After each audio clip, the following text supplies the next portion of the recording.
Hello dear students, कैसे हैं आप लोग। कक्षा 12 इतिहास की पाठ्य पुस्तक है ये, आप लोगों को मालूम होगा। तो कक्षा 12 के विद्यार्थी अगर आप हैं तो ये वीडियो आपके काम का है। इतिहास के 90 ऑब्जेक्टिव क्वेश्चन जो है प्रश्न बैंक के रूप में तैयार है, जो कि यहाँ आप लोगों देख सकते हैं। मॉडल पेपर के रूप में उपलब्ध करवाया गया है बोर्ड के द्वारा, सैंपल पेपर के रूप में। तो ये 90 क्वेश्चन हम देखेंगे। और साथ ही अगर आप कंपटीशन के विद्यार्थी है, जैसे रीट या कोई और एग्ज़ाम, तो उसमें भी जहाँ इतिहास अगर आपके यहाँ मैच खा रहा हो सिलेबस, तो ये वीडियो काम का है। तो मेरे ख्याल से सभी विद्यार्थियों को ये वीडियो जो है इसका लाभ लेना चाहिए। तो यहाँ 90 क्वेश्चन है ऑब्जेक्टिव, हम उनको देखेंगे, उनके आंसर देखेंगे। आपको जवाब कमेंट करते जाना है ताकि आपका सही मूल्यांकन हो कि आपको 90 में से कितने आ रहे हैं। या फिर आप कॉपी पेन लीजिए और उसमें नोट करते जाइए। हम व्याख्या भी करेंगे और इस तरह से आपके जो है पूरी किताब का एक तरह से रिवीजन जो है वो हो जाएगा मेन फैक्ट का। पहला प्रश्न, हालांकि क्वेश्चन का स्तर इसमें थोड़ा इजी है, ज़्यादा टफ नहीं है। कुछ एक क्वेश्चन आपको कंफ्यूज करेंगे अगर आपकी अच्छी तैयारी है तो। सर्वाधिक प्राचीन वेद कौन सा है? तो आप जैसा कि जानते हैं कमेंट कर दीजिए। थोड़ा सा आपको मैं समय दूंगा, 5 सेकंड मुश्किल से, चारों ऑप्शन आप पढ़ सको इतना। तो ऋग्वेद जो है वो सबसे प्राचीन वेद है, जबकि कुल 4 वेद माने गए हैं।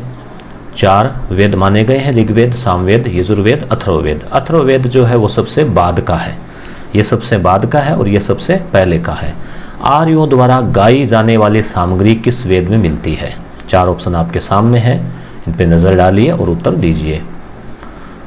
यहाँ इनके आंसर में लगा रहा हूँ। आप कहो तो इसकी PDF मेरे टेलीग्राम चैनल के ऊपर मैं डाल दूंगा, उसका लिंक डिस्क्रिप्शन में दिया गया है। ठीक है, इस वीडियो के बाद हम इसमें 90 अति लघुतरात्मक क्वेश्चन भी है, उनको भी हम देखेंगे। तो 12वीं के विद्यार्थियों को तो ये वीडियो पूरा देखना ही चाहिए।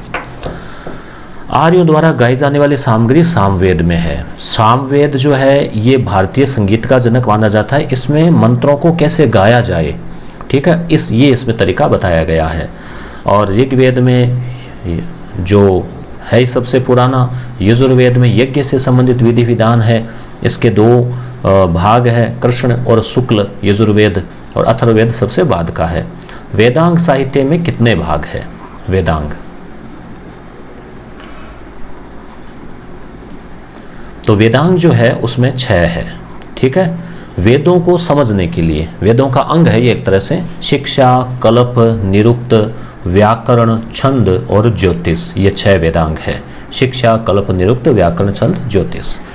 सर्वाधिक प्राचीन पुराण किसे माना जाता है? बताइए। तो पुराण जो है वो आपको पता ही है, पुराणों की संख्या कितनी मानी गई है? 18। ठीक है, और 108 उपनिषद माने गए हैं, 4 वेद, 6 वेदांग, इस तरह से। तो मत्स्य पुराण जो है वो सबसे पुराना पुराण है, मत्स्य पुराण।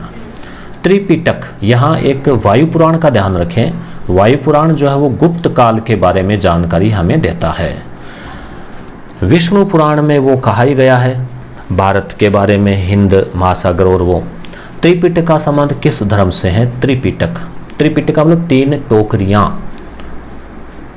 तो जैन, बौद्ध, वैदिक, ब्राह्मण। क्या उत्तर आपका? तो उत्तर हो जाएगा यहाँ पे ब, बौद्ध धर्म। 3 पिटक, अभिधम पिटक, सुत्त पिटक और विनय पिटक, 3 पिटक है और महात्मा बुद्ध की शिक्षाओं का इसमें संकलन किया गया है। बुद्ध चरित्र व सौंदरानंद का लेखक कौन है? बुद्ध चरित्र और सौंदरानंद। तो यहाँ उत्तर होगा इसका ए। अश्वघोष जो है ये महान बौद्ध विद्वान थे, बौद्ध धर्म के, और इन्होंने ये 2 पुस्तकें लिखी। भद्रबाहु जैन धर्म के प्रसिद्ध संत थे, चंद्रगुप्त मौर्य के समय के थे। महात्मा बुद्ध बौद्ध धर्म के प्रवर्तक, आनंद महात्मा बुद्ध का परम शिष्य था। चंद्रगुप्त मौर्य का विवरण किस जैन ग्रंथ में मिलता है? चंद्रगुप्त मौर्य साम्राज्य का संस्थापक, 322 ईस्वी पूर्व से 298 ईस्वी पूर्व इसका शासनकाल रहा। तो बताइए विवरण जो है किस जैन ग्रंथ में मिलता है चंद्रगुप्त मौर्य का?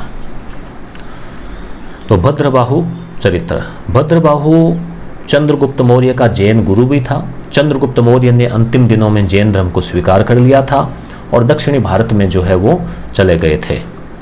और ये भद्रबाहु जो है वो जैन धर्म की जो शाखा थी, दो उसके विभाजन हो गए थे, तो दिगंबर के प्रवर्तक थे। एक था स्थूल भद्र, वो मगध में ही रुका, भद्रबाहु दक्षिण भारत में चला गया। आगम साहित्य का संबंध किस धर्म से है? आगम, तो आगम जो है वो जैन धर्म से है, जैनागम, ऐसे याद रखें, जैनागम। फिर अंग, उपांग, अंग, उपांग, ये भी जो है अंग और उपंग, ये भी जैन धर्म से संबंधित है। कश्मीर का इतिहास जानने के लिए आप कौन सा ग्रंथ पढ़ना चाहेंगे? यानी कश्मीर के इतिहास की जानकारी कहां से मिलती है?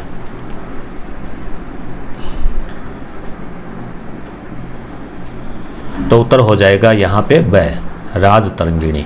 कलहण की लिखी हुई है ये, और कश्मीर का इतिहास प्राचीन काल से लेकर 11वीं सदी तक का इसमें मिलता है। अर्थशास्त्र चाणक्य की है, कौटिल्य की, हर्ष चरित्र बाणभट्ट की है, भगवती सूत्र, भगवती सूत्र जो है वो किसकी, आप कमेंट करके बताएं। ठीक है, अर्थशास्त्र का लेखक कौन है?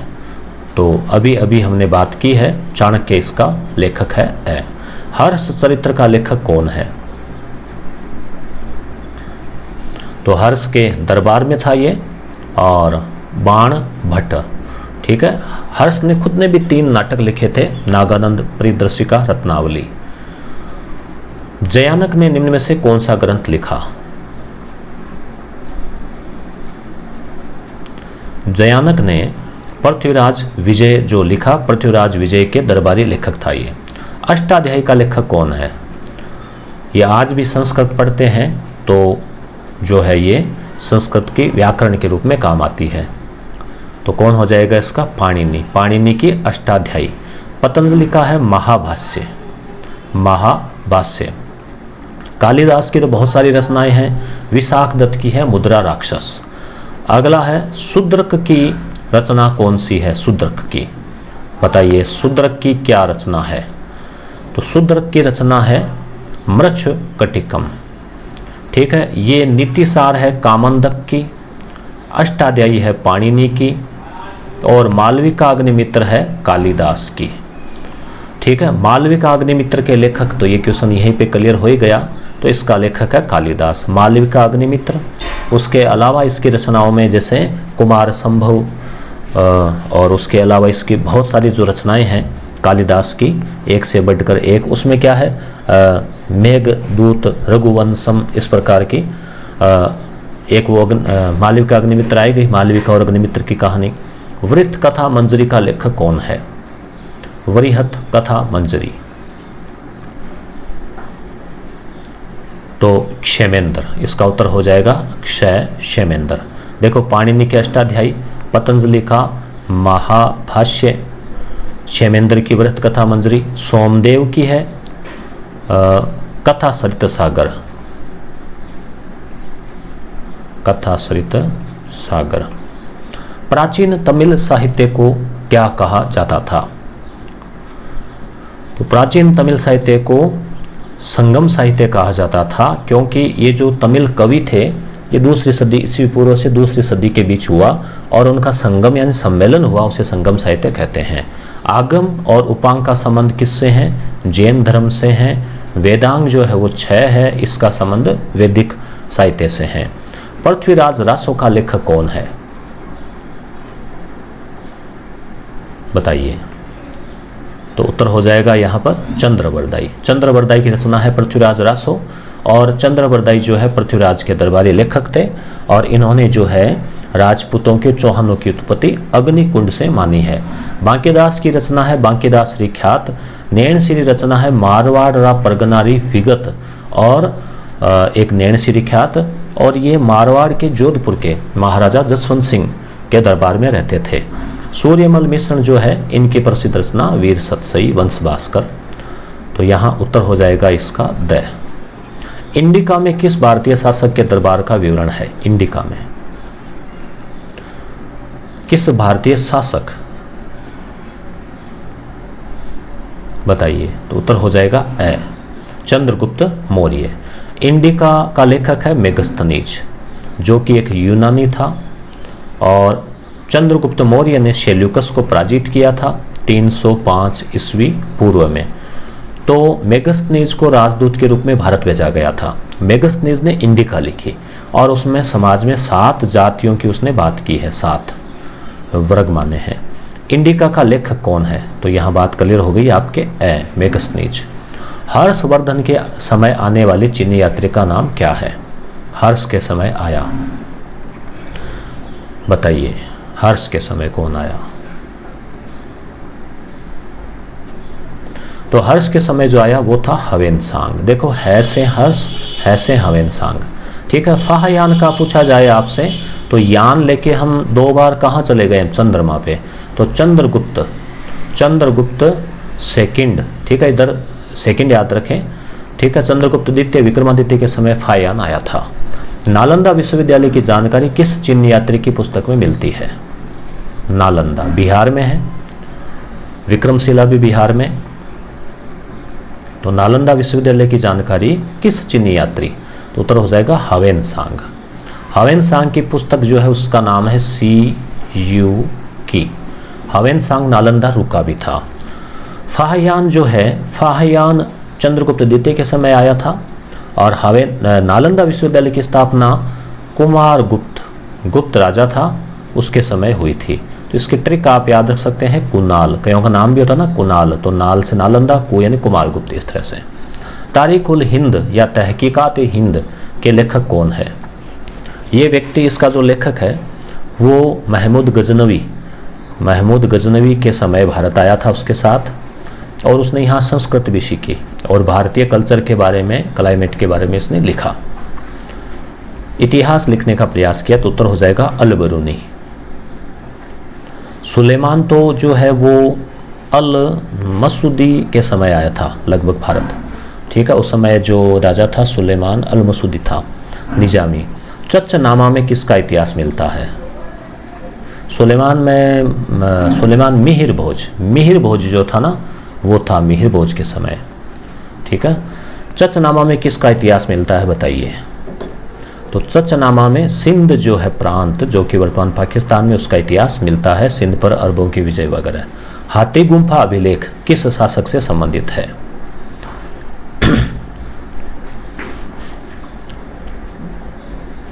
हाथी गुम्फा अभिलेख, तो हाथी गुम्फा खारवेल राजा था जो कि जैन धर्म का अनुयायी था, ठीक है, और उड़ीसा में इसका जो अभिलेख मिला है। रुद्रदामन का अभिलेख कहाँ मिला है?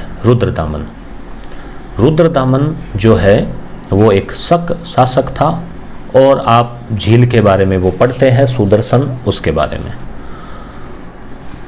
तो उत्तर हो जाएगा जूनागढ़ गुजरात में है, और वैसे जूना का मतलब होता है पुराना। तो वहाँ एक अभिलेख है जिस पर रुद्रदामन का भी है, फिर स्कंदगुप्त का भी लेख है।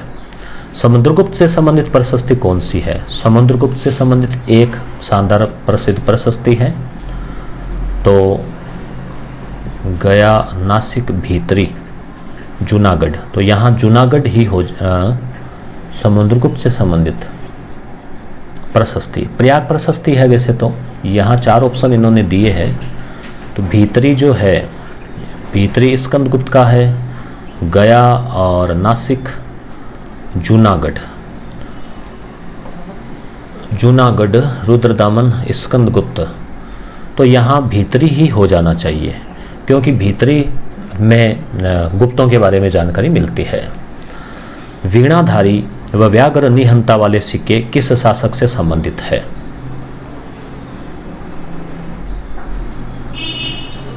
वीणाधारी और व्याघ्र निहंता, तो ये जो है वीणाधारी और व्याघ्र निहंता, ये सिक्के समुद्रगुप्त से संबंधित है। लेखयुक्त मुद्रा किस शासकों ने प्रारंभ की? इस पर लेख भी लिखा हुआ था मुद्रा के ऊपर, सिक्कों के ऊपर। तो यहाँ उत्तर हो जाएगा हिंद यवन, हिंद यूनानी, इंडो ग्रीक शासकों ने शुरू की। देवगढ़ और भीतरी गांव के मंदिरों का संबंध किससे है? देखो, मंदिरों का सबसे पहला जो उल्लेख है कि मंदिरों के अवशेष जो मिलते हैं वो मिलते हैं गुप्त काल से। तो देवगढ़ का दशावतार मंदिर, ये सब जो है वो गुप्त शासकों से संबंधित है। गोदीबाड़ा, डक यार्ड या कहें कि बंदरगाह है, ये कहाँ मिला है? सिंधु घाटी सभ्यता में। तो उत्तर हो जाएगा लोथल जो है वो भोगवा नदी के किनारे। सोपारा और भृगुकच्छ बंदरगाह भारत के किस तट पर स्थित थे? सोपारा और भृगुकच्छ बंदरगाह है। तो अगर हम भारत के नक्शे की बात करें, ये दक्षिण भारत का मैप है, तो आप याद रखें भृगुकच्छ का मतलब भड़ोंच, तो ये गुजरात जो है उसके आसपास ये स्थित था। पश्चिमी तट, ये पश्चिमी तट हो गया, ये पूर्वी तट, तो यहाँ पर जो है वो स्थित थे। विशाल स्नानागार कहाँ मिला है? स्नानागार याद करें, लोथल, हड़प्पा, मोहनजोदड़ो, रंगपुर। क्या उत्तर होगा इसका? तो उत्तर हो जाएगा इसका मोहनजोदड़ो। मोहनजोदड़ो में विशाल स्नानागार, ठीक है, तांबे की नर्तकी की कांसे की मूर्ति, महाविद्यालय के अवशेष, पुजारी की मूर्ति, शिव की जो है ना आदि वो मूर्ति, ये सब मोहनजोदड़ो में मिले हैं। विशाल अन्नागार कहाँ मिला है? अन्नागार का मतलब जिसमें अन्न इकट्ठा किया जाता हो। स्नानागार का मतलब जहाँ सार्वजनिक रूप से लोग स्नान करते हो, एक बड़ा तालाब सा मिला है। तो अन्नागार कहाँ मिला है? तो उत्तर होगा यहाँ हड़प्पा। हड़प्पा, ये देखिए जैसे पुस्तक में दे रखा है 45 गुणा 15 मीटर स्क्वायर का, तो मिला है मोहनजोदड़ो में, ठीक है, आगे ये एम लिखा हुआ है। और 55 गुणा 43 मीटर का जो मिला है वो हड़प्पा में मिला है एच।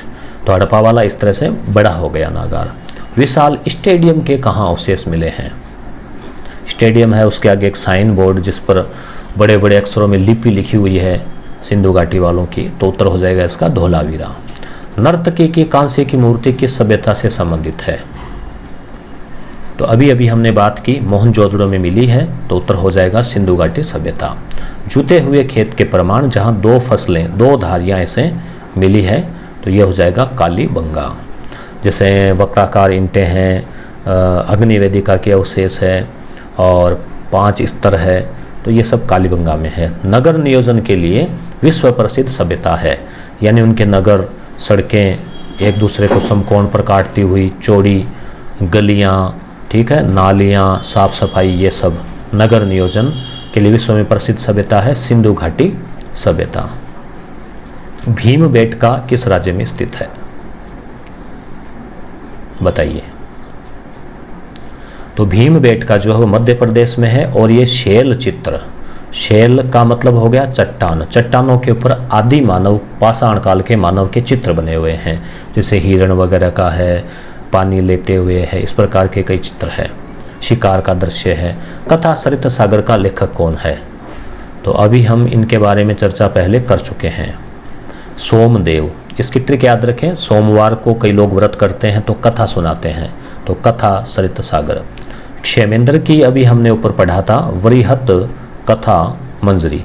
कालिदास की कई रचनाएं हैं, मालविका, अग्निमित्र, मेघदूत, रघुवंशम, कुमार संभव वगैरह। चाणक्य की एक ही है अर्थशास्त्र। एकेश्वरवादियों का उपहार, प्रीसेप्ट्स ऑफ जीसस के लेखक कौन है? तो इसका उत्तर हो जाएगा, कौन होगा? राजा राममोहन राय। ब्रह्म समाज के संस्थापक कौन थे? बताइए। ब्रह्म समाज, बहुत सिंपल क्वेश्चन है। राजा राममोहन राय का ब्रह्म समाज था, जिसकी स्थापना इन्होंने 1828 में की थी।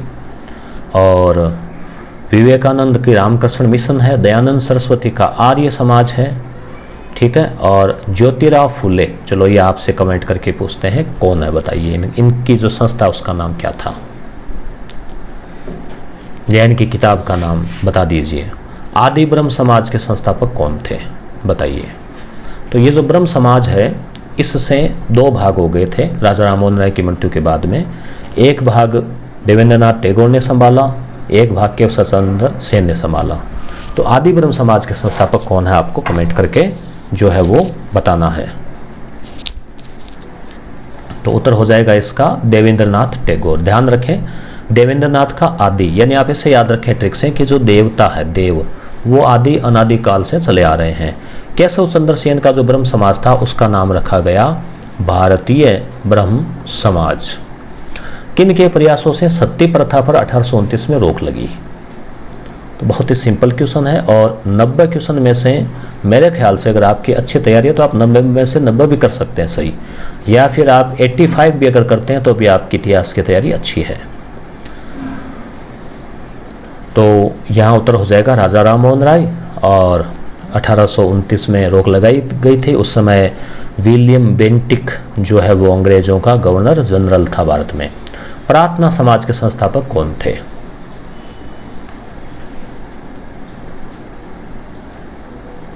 तो मैंने ज्योतिराव फुले का आपसे पूछा था, इनकी पुस्तक का नाम गुलामगिरी, सत्यशोधक समाज। प्रार्थना देखो होती है आत्मा से, तो आत्माराम पांडुरंग। सत्यार्थ प्रकाश के लेखक कौन है?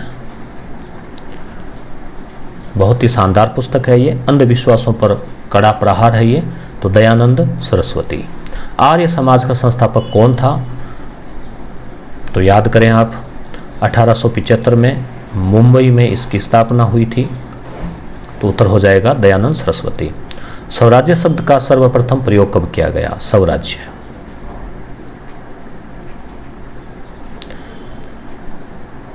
यानी किसने किया? तो दयानंद सरस्वती ने। दयानंद सरस्वती ने कहा स्वराज्य, स्वभाषा, स्वदेशी पर बल दिया कि अपनी चीज अपनी होती है, अपने देश की चीज, यानी अपने देश का शासन चाहे अच्छा हो या बुरा हो वो बहुत बढ़िया है। विदेशी चाहे कितना ही अच्छा हो, मगर अपने देश का चाहे कितना ही बुरा हो, मगर वो उस अच्छे से भी अच्छा है।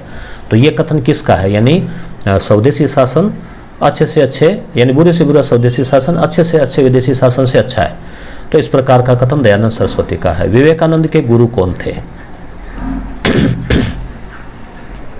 तो विवेकानंद के गुरु थे रामकृष्ण परमहंस।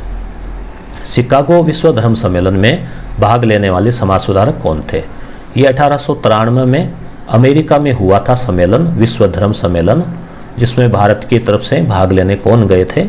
विवेकानंद। भारत की तरफ से तो क्या, अपनी तरफ से गए थे, खेतड़ी के महाराजा ने भेजा था, भारत से एकमात्र व्यक्ति ने भाग लिया, विवेकानंद ने। सुभाष चंद्र बोस ने भारत की अस्थायी सरकार की स्थापना कब की?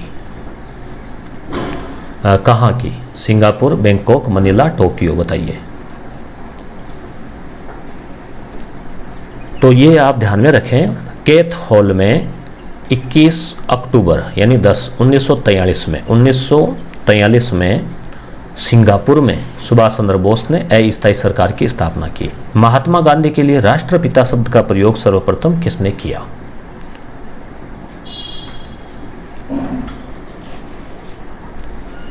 तो इसका उत्तर हो जाएगा सुभाष चंद्र बोस। इसमें दो तीन बातें ध्यान रखें। सुभाष चंद्र बोस को नेताजी किसने कहा? याद करें, देखें। नेताजी कहा हिटलर ने। गांधी जी को महात्मा की उपाधि किसने दी? तो गुरुदेव रविंद्रनाथ टैगोर ने। टैगोर को गुरुदेव की उपाधि किसने दी? महात्मा गांधी ने आपस में। सरदार पटेल को सरदार की उपाधि किसने दी? जो उन्होंने सत्याग्रह किया था गुजरात में, तो वहाँ की महिलाओं ने, बारदोली की महिलाओं ने। इस प्रकार से कुछ उपाधियाँ हैं। सुभाष चंद्र बोस सर्वप्रथम कांग्रेस के अध्यक्ष कब चुने गए थे? 2 बार वो अध्यक्ष रहे थे, एक बार हरिपुरा, एक बार त्रिपुरी। तो कब बताइए? तो उत्तर हो जाएगा 1938 में हरिपुरा सम्मेलन हुआ, 39 में त्रिपुरी हुआ। त्रिपुरी वाले में तो फिर इनके वाद विवाद हो गया था गांधी जी से, और फिर इन्होंने त्यागपत्र दे दिया था, तो 1938 हो जाएगा। देखो इसको ट्रिक याद रखना, 38 में 8 है ना, इसमें 4 अक्षर है, 4 दूनी 8। 39 में 3 और 9 है, त्रिपुरी, 3 3 9। तो इस तरह से आप कंफ्यूज नहीं हो, ध्यान रखना। भारत दुर्दशा, इस जो नाटक है इसके लेखक कौन है? तो उत्तर होगा भारतेंदु हरिश्चंद्र। 1878 के वर्नाकुलर प्रेस एक्ट किसने लगाया? 1878 में वर्नाकुलर प्रेस एक्ट किसने लगाया? इसमें क्या था, जो अखबार थे उनके ऊपर प्रतिबंध लगा दिया गया था किसी भी प्रकार की आज़ादी पर। तो लॉर्ड लिटन, ये प्रतिक्रियावादी गवर्नर जनरल था। 1877 में दिल्ली दरबार का आयोजन किसने किया? उस समय अकाल पड़ा हुआ था, फिर भी दिल्ली में जो है प्रोग्राम चल रहा था, प्रोग्राम किया, तो ये भी लॉर्ड लिटन है। तो लिटन जो है ये क्या है, एक प्रकार से बहुत ही खराब जो है नीति वाला गवर्नर जनरल था। इल्बर्ट बिल विवाद के समय भारत के गवर्नर जनरल कौन थे? इल्बर्ट बिल क्या था कि भारतीय और यूरोपीय के बीच में लड़ाई हो जाती थी तो मुकदमा केवल यूरोपीय सुनता था। इसने कहा कि भारतीय जज भी ये मुकदमा सुन सकते हैं। इस प्रकार के बिल लाना चाह रहा था, मगर अंग्रेजों ने इसका विरोध किया और इस बिल को वापस लेना पड़ा। तो ये गवर्नर जनरल कौन था? तो ये था लॉर्ड रिपन। इसके समय स्थानीय स्वशासन की भी शुरुआत हुई थी, तो आप ध्यान में रखें, ये काफ़ी अच्छे नेत्र का, अच्छी प्रकृति का गवर्नर माना जाता है। लैंड होल्डर सोसाइटी, जो कि भारत का एक तरह से पहला जो है वो दल था, ठीक है, पार्टी थी। तो लैंड होल्डर सोसाइटी की स्थापना कब हुई और कहाँ हुई? तो 1838 में हुई और कलकत्ता में हुई। ईस्ट इंडिया सोसाइटी या एसोसिएशन, किताबें नाम, एसोसिएशन की स्थापना किसने की? 1866 में लंदन में हुई थी, बताइए। तो इसका उत्तर हो जाएगा दादा भाई नौरोजी। भारत के पितामह grand old man of India किसे कहा जाता है? बताइए।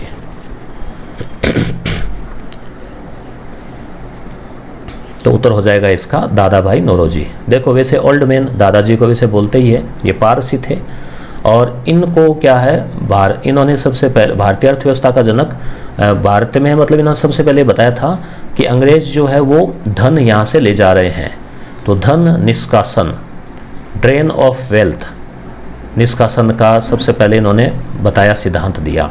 और भारत की राष्ट्रीय आय के बारे में इन्होंने सबसे पहले बताया और 20 रुपये प्रति व्यक्ति वार्षिक आय बताई इन्होंने। आल्हा और उद्दल किस शासक के वीर सेनापति थे जो पृथ्वीराज चौहान से युद्ध में मारे गए?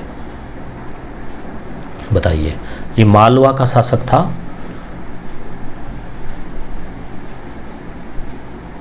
तो उत्तर हो जाएगा इसका ए, चंदेल शासक परमर्दी देव, इसके ये वीर सेनापति थे, आल्हा और उद्दल। यहाँ पे 2-3 और बता देते हैं आपको, जैसे गोरा और बादल, ठीक है, ये किसके सेनापति थे? तो ये रतन सिंह और पद्मिनी उसके थे, ठीक है। जयमल और पत्ता, जयमल और पत्ता जो है या फत्ता, ये किसके वीर सेनापति थे? तो ये थे उदय सिंह के, मेवाड़ के महाराणा उदय सिंह, ठीक है। इसी तरह से जेता और कुंपा किसके वीर सेनापति थे? तो जेता और कुंपा जो है वो थे मालदेव राठौड़ के सेनापति थी, ठीक है। इसी तरह से धन सिंह या धर्म सिंह और भीम सिंह, ठीक है, ये किसके वीर सेनापति थे? तो ये थे हमीर देव चौहान, रणथंभौर का शासक था उसके। तो इनका क्वेश्चन पूछ लिया जाता है। 1191 और 92 में पृथ्वीराज चौहान और मोहम्मद गौरी के मध्य कहाँ युद्ध लड़े गए? 91 वाला पृथ्वीराज चौहान ने जीता, 92 वाला मोहम्मद गौरी ने जीता। तो बताइए कौन सा युद्ध था ये? तराइन का युद्ध था। चंद्रबरदाई किस शासक का दरबारी कवि था? चंद्रबरदाई तो हम पहले ऊपर देख चुके हैं, पृथ्वीराज चौहान। विद्यापति, गौड़, जयानक, वागीश्वर, ये किसके दरबारी लेखक थे? जयानक के पृथ्वीराज, विजय, ठीक है, वागेश्वर भट्ट, जनार्दन, तो ये सब थे पृथ्वीराज चौहान के दरबारी कवि है। महाराणा कुंभा कहाँ के शासक थे?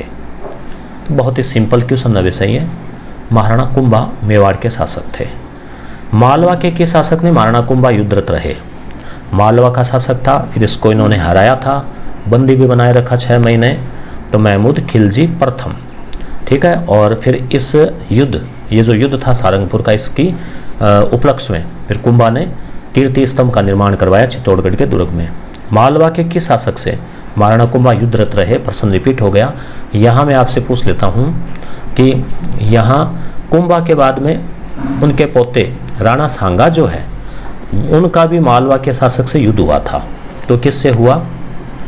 उसका नाम भी महमूद खिलजी था, मगर वो सेकंड था, महमूद खिलजी द्वितीय।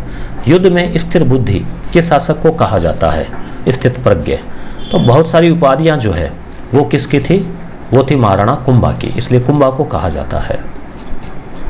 अभिनव भट्टाचार्य, वीणा वादन प्रवीणेन, हाल गुरु, छाप गुरु, दान गुरु, इस प्रकार की उपाधियां किसकी थी? तो कुंभा की थी।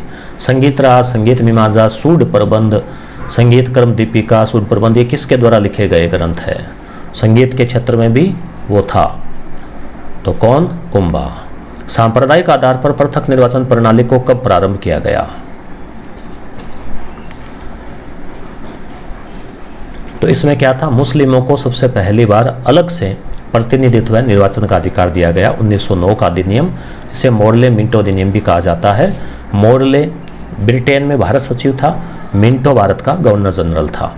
मोर्ले मिंटो सुधार किस अधिनियम को कहा जाता है, तो ये ऊपर बात हो चुकी है। 1909 गवर्नर जनरल के कार्यकारिणी में प्रथम बार किसी भारतीय को लेने का अधिकार किस अधिनियम से हुआ, तो यहाँ द ऑप्शन ये है, आप उत्तर द नहीं माने इसको, ये 4 ऑप्शन है 1909, 35, 1905, 1892। बताइए, गवर्नर जनरल की कार्यकारिणी में पहली बार किसी भारतीय को लेने का अधिकार किस अधिनियम में दिया गया,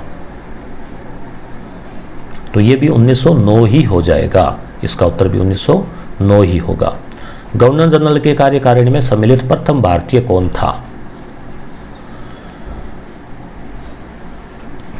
बहुत इंपॉर्टेंट क्वेश्चन है। एसपी सिन्हा थे, एसपी सिन्हा। 1919 के अधिनियम के अनुसार द्वैध शासन लागू किया गया, ये भी इंपॉर्टेंट क्वेश्चन है, बहुत बार पहले आरएस परी वगैरह एग्जाम्स में पूछा जाता था, कंपटीशन एग्जाम में भी पूछा जाता है। तो 1919 के अधिनियम के अनुसार द्वैध शासन प्रणाली जो है वो प्रांतों में लागू की गई 1919 में, और 1935 में क्या हुआ था, केंद्र में कर दी गई थी और प्रांतों से समाप्त कर दी गई थी, ध्यान रखना इसको। मॉन्टेग्यू चेम्सफोर्ड सुधार किस अधिनियम को कहा जाता है, मॉन्टेग्यू चेम्सफोर्ड।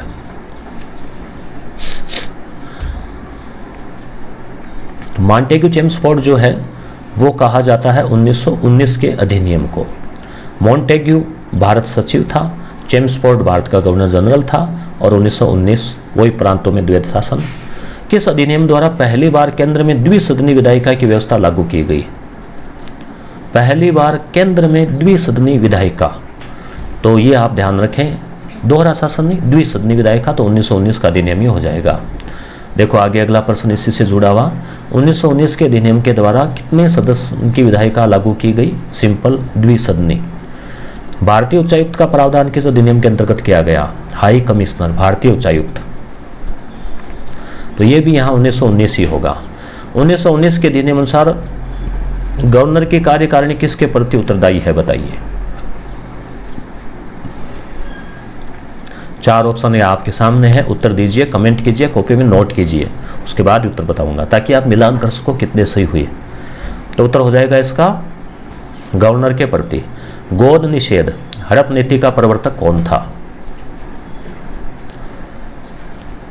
तो यहां उत्तर हो जाएगा लॉर्ड डलहौजी। इसने क्या किया, इसने कहा जिन राजा महाराजाओं के संतान नहीं है उनका उत्तराधिकारी फिर कोई नहीं होगा, उसका उत्तराधिकारी होगा अंग्रेज। पूछा क्यों, कि भाई उनको गोद नहीं लेने देंगे, अगर वो बच्चा गोद लेते हैं तो गोद नहीं लेने देंगे। तो इस प्रकार से इसने हड़प या वेपगत नीति भी इसको बोलते हैं। ये नीति 1857 की क्रांति का एक कारण भी बनी। झांसी की वह शासिका जिसने 1857 के संग्राम में भाग लिया, बहुत फेमस क्वेश्चन, लक्ष्मीबाई। लखनऊ की बेगम कौन थी जिसने 1857 की क्रांति में भाग लिया, बताइए।